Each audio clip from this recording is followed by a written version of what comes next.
মনোবীক্ষণ polyclinic, চিকিৎসার জগতে এক দশক। এখন এখানে সব বিষয়ে ডাক্তারবাবু একসাথে তলায়।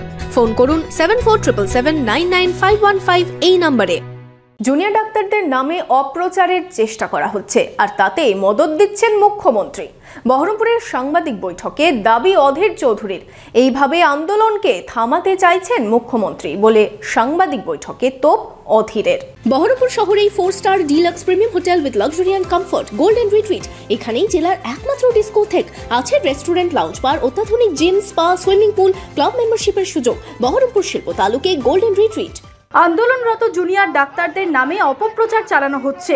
রোগীর পরিবার ও সাধারণ মানুষের সাথে জুনিয়র ডাক্তারদের সংঘাত লাগানো হচ্ছে সুপরিকল্পিতভাবে। এই নিয়ে তৃণমূলকে নিশানা অধীর চৌধুরীর।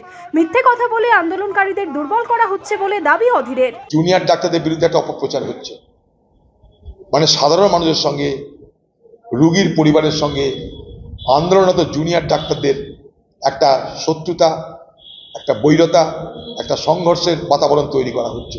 এটা কিন্তু তৃণমূল পার্টির এবং তৃণমূল সরকারের একটা খুব সুপরিকল্পিত ষড়যন্ত্র, যে জুনিয়র ডাক্তাররা যারা আন্দোলনকারী ডাক্তার তারা জনগণের শত্রু, এটা প্রমাণ করতে হবে। কারণ এই আন্দোলনে ওরা ভয় পেয়েছে।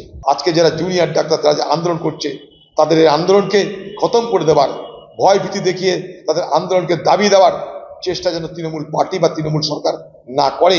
তারা দাঁড়িয়ে দাঁড়িয়ে প্রত্যেকদিন তারা রক্ত দিচ্ছে। হাসপাতালে রক্তের অভাব, সেই রক্তের অভাব মেটাতে দিদি কাউকে নির্দেশ দিচ্ছে না, সেই আন্দোলনরত ডাক্তাররা রক্ত দিচ্ছে রুগীদের বাঁচাতে। আর সেই ডাক্তারদেরকে তোমরা সাধারণ মানুষের শত্রু বানাতে চাইছো মিথ্যা অভিযোগ করে যে হাসপাতালের চিকিৎসা ব্যবস্থা ভেঙে পড়েছে। আন্দোলনের আগে হাসপাতালে কি চিকিৎসা ছিল? মিথ্যা কথা বলে আন্দোলনকারীদের মানসিকভাবে দুর্বল করার চেষ্টা করা হচ্ছে, আন্দোলনকারীদেরকে মানুষের শত্রু বানানোর চেষ্টা করছে। অথচ এই আন্দোলনকারীরা সমস্ত রকম সার্ভিস দিচ্ছে, তারা আন্দোলন করতে করতে গিয়ে সার্ভিস দিচ্ছে, রুগীদের পরিষেবাকে অবহেলা করে আন্দোলন করছে না। মিথ্যা অপবাদ, মিথ্যা অপবাদ, মিথ্যা অপবাদ। ডাক্তারদের ভাবমূর্তিকে কলঙ্কিত করা হচ্ছে। ডাক্তাররা রক্ত দিচ্ছে রুগীদের জন্য প্রত্যেক দিন।